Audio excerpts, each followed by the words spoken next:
So let's go back to Rio de Janeiro, which is hosting the G20 summit, the 19th G20 summit. And let's try and connect with our correspondent Gautam Roy there. Gautam, if you can hear me, first of all, what, if anything, makes this G20 summit special?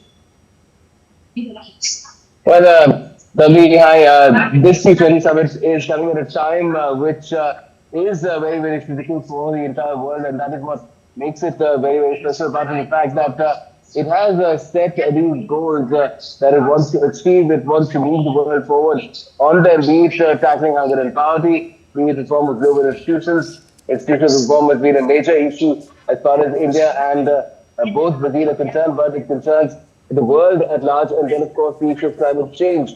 Getting to build consensus on that issue at a time when COP29 is on in Baku, Azerbaijan, is also making this G20 summit very special. The fact that there are a lot of leaders, over 40 heads of state and government who gather there. That's what makes this G20 session quite special, because then they can build consensus on these global issues and move the world forward in terms of tackling these global challenges.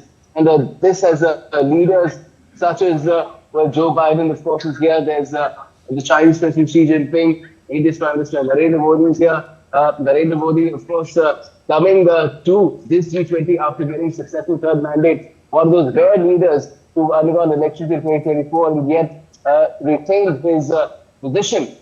So that gives India a very special role and part in this entire exercise, because it shows how the largest democracy in the world has been very, very stable and consistent in the stand on these matters, and they are being carried forth very strongly, along with taking the global south along as well, which for the first time has become a member of the G20, a full-fledged member, because what happened was that they were included as members last year when India was hosting the G20 summit. So these are several reasons that is making this G20 special, because the fact that there's a global alliance hunger and poverty against hunger and poverty that's being launched. We have reserved a reason to chalk up into considering why this G20 event or summit is special.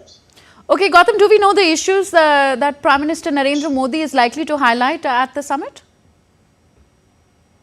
Well, not for the record, but one can always surmise what Prime Minister Modi will be talking about. He will be talking about the kind of objectives that Brazil has set out to achieve in the last 75 years in terms of having diplomatic ties, and we are sharing a lot of these multilateral forums as well, BRICS and G20, just two of them. So, and it's another one, which will have a meeting here in Rio too. Rio de Janeiro, of course, global focus today, and Prime Minister Modi will be talking about how global growth is the key to ensuring that hunger and poverty both are wiped out across the world. And it is global growth which has been facing the challenge ever since the COVID pandemic came. And then there was the conflict in Ukraine, which gave rise to the cost of living crisis. And ever since then, global growth has not, reached back to the kind of pace it was before the COVID period. India is the fastest growing large global economy, and it is also the fastest growing G20 economy, contributing 16% of global economic growth just in 2023. So that is something that Prime Minister Modi can be expected to elaborate upon as to how the world could go about doing the same if it was possible, and also how India has been responding to climate change in terms of energy shift, because that is another session that is taking place as far as this G20 is concerned, and how to use technology, the power of digital technology specifically, and digital public infrastructure is another theme that Prime Minister Modi will be elaborating upon. Okay, we leave it here. Thank you very much, Gautam Roy, for those updates.